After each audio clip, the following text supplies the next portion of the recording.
Greetings, class. How do you do? Welcome back. Just want to say thank you for coming out, those who made it to class last night. Megan wrote me an email and she said she was delighted that you guys participated and she enjoyed you very, very much. She said that she'd love to come back sometime. So I'll be meeting with her a little later, but this is where I am working in the library, trying to get caught up. We had a great time in New Orleans, and I'll share you a little bit about that. So I wanted to go and take this next 30, 40 minutes to go through the third hour, which I would have done if I would have came back. I would have worn this short shirt. And you can see the shirt right here, if you can see it. I got this at the convention. It's Who Do You Follow? And I've gotten already good reviews on that.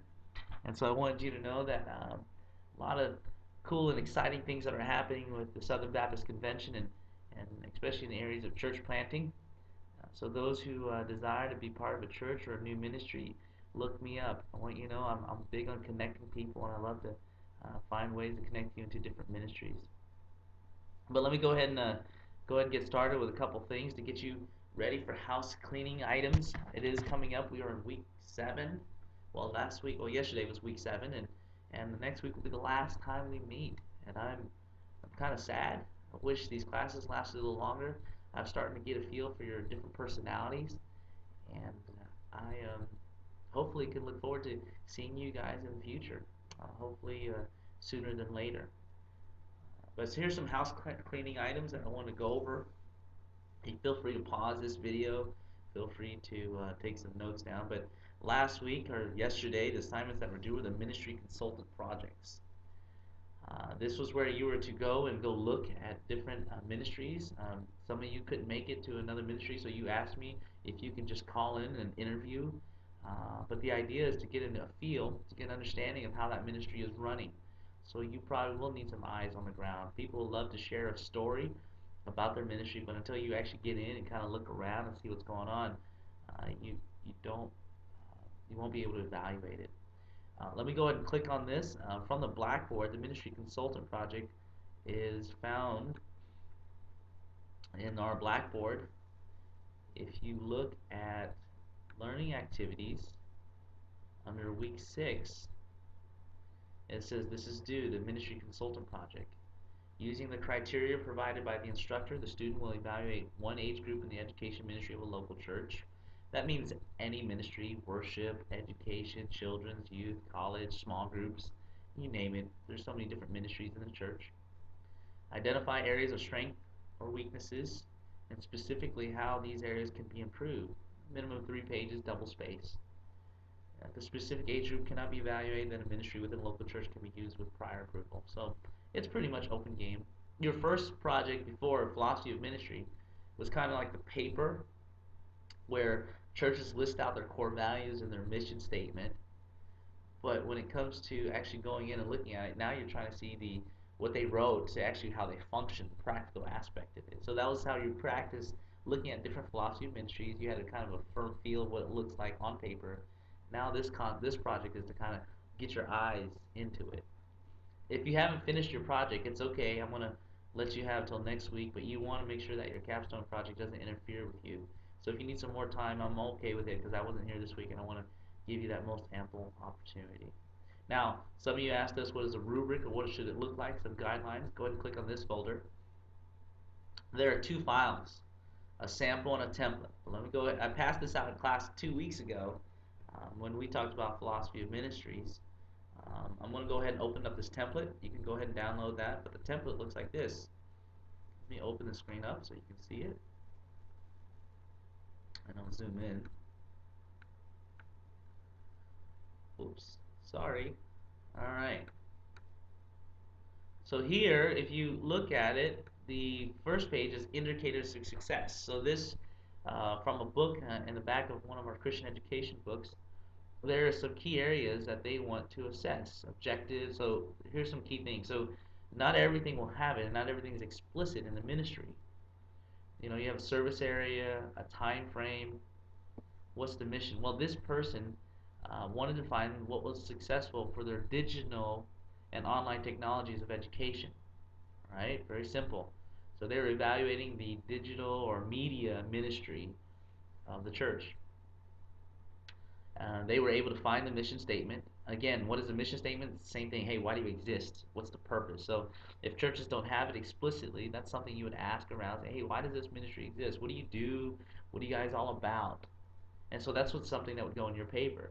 This is a chart version, and it's not a written out prose or like kind of paragraph format. But I'm more than happy to accept this in any format. So I'm free and flex in that area. And so if you read through it, you'll see that they had goals already listed out. And then they had these kind of criteria: objectives, outcomes, assessments, findings, and impact. Let me just describe a little bit so that you can kind of see what you're looking when you're looking at a ministry. The objectives, what they want to accomplish. The outcomes is how do you know when you're finished, or what's the finish excuse me the finish line, the end goal, what will look like here. Provide a user-friendly presence that is kept attractive and current, and offering mission-related resources. So they are really big on flyers, brochures, program that communicates message to people. For example, I'm in a church plant. We don't really spend too much time on that, so we don't do that. Assessments. How will you know? How often? When is it done? Method is a solicit user feedback on the web design, website usage, and statistics. So they're going to use web, ask questions. How often will they do it? Monthly. People will give feedback, comments, and so as you kind of go through this, you will see that they do this in different areas of ministry or sections of ministry. So they kind of list out there's three or so objectives. Then they kind of put the end of it. They kind of do a summary and kind of tie it all together. So this is how he, this is a template of what, I'm sorry, this was a sample of what it was being evaluated for the education digital courseware and online technologies. Let me give you the template of um, the next PowerPoint, or I'm sorry, the next download file is here's the terminology to help give you descriptions. So if you use this one, you could start here, and then the other sample was to kind of see what it looked like. But pretty much what I'm looking for when you're evaluating, these are the categories that you're asking and looking for. You spend the most time here in assessment and outcomes. You see, you can't really assess anything if you don't know what the goal and the projection is. So if they said, hey, we just want to grow children up in the ways of the Lord, too generic, too generic. How do you measure out? How do you know they're growing? What would it look like?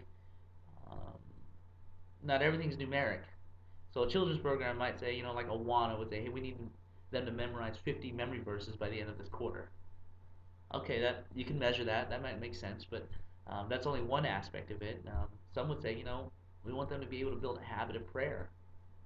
And so you can actually look at the students and ask the students, hey, how often do you pray? And they'll say, I pray all the time in meals. So these are things that you kind of have to keep asking, looking around.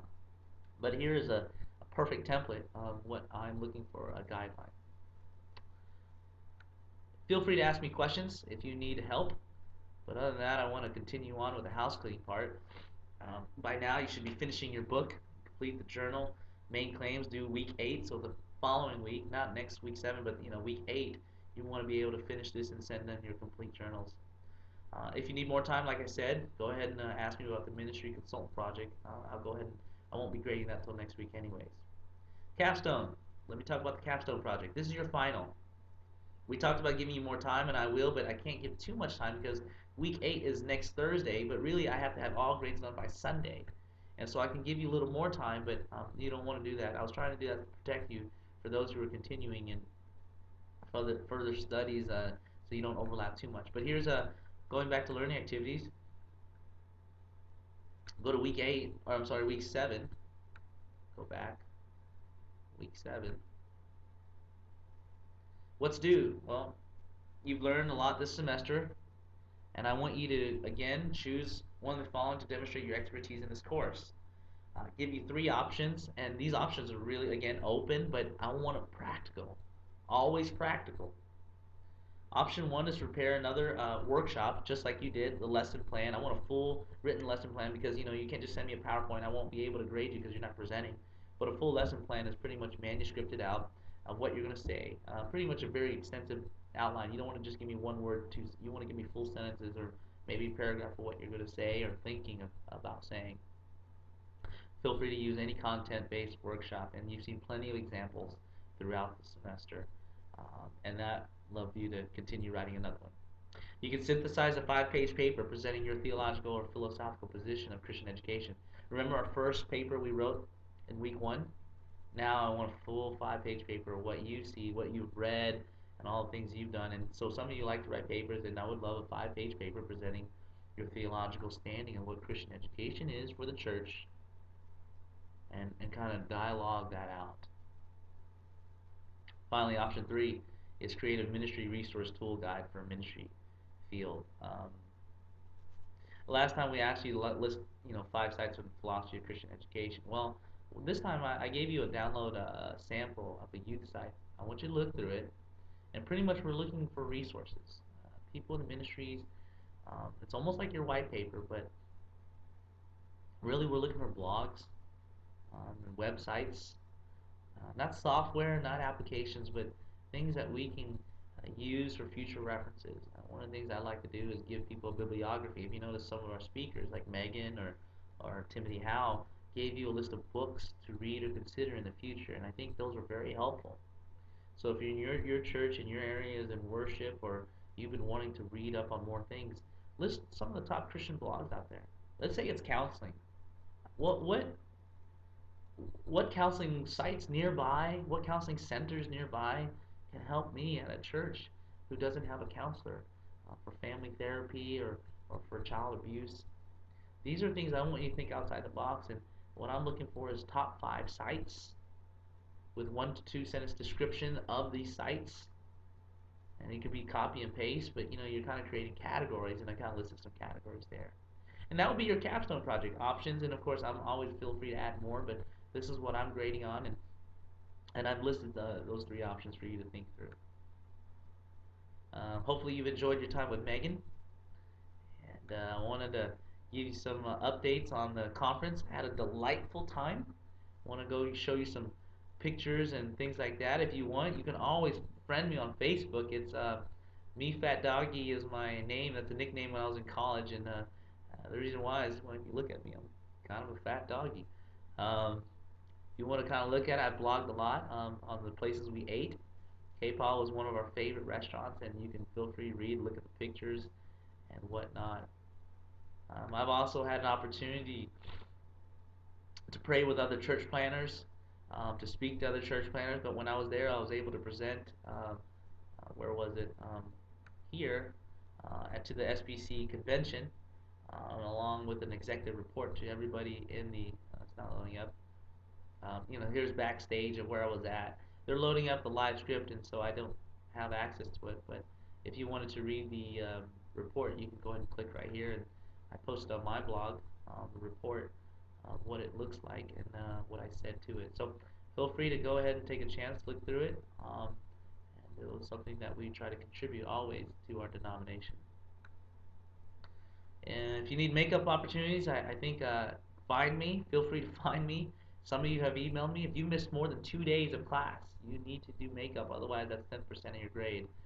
Don't want to do that. I want to give a full opportunity to get you the grades you need. All right, let's go. Final overview as we rewind through all of Christian education in this final minute. We started with foundations, historical, philosophical, theological, and we talked through how this impacts the church, and we realize it's systemic. It includes everything. Formation, what can be formed? Is it just the mind? No. We learned that Jesus grew in spirit, emotionally, physically, and relationally, and we learn through learning styles and how people are developed. We all learn differently, so formation is key. It's not always the mode of preaching and teaching, but sometimes you got to go through dynamic learning, and that's where teaching comes in. So we spent most of our time on teaching, learning styles, creative learning methods, different tools to use. And of course, we have touched up on church administration and leadership. Not too much, but I'll finish up on week 8 about that. So my closing thoughts is this. Next week, you should look like this. This is our schedule. Feel free to pause through it. I got 10 seconds left of this recording, but I want to say I look forward to seeing you guys. Email me if you need anything. I love you. God bless. Take care. Bye-bye.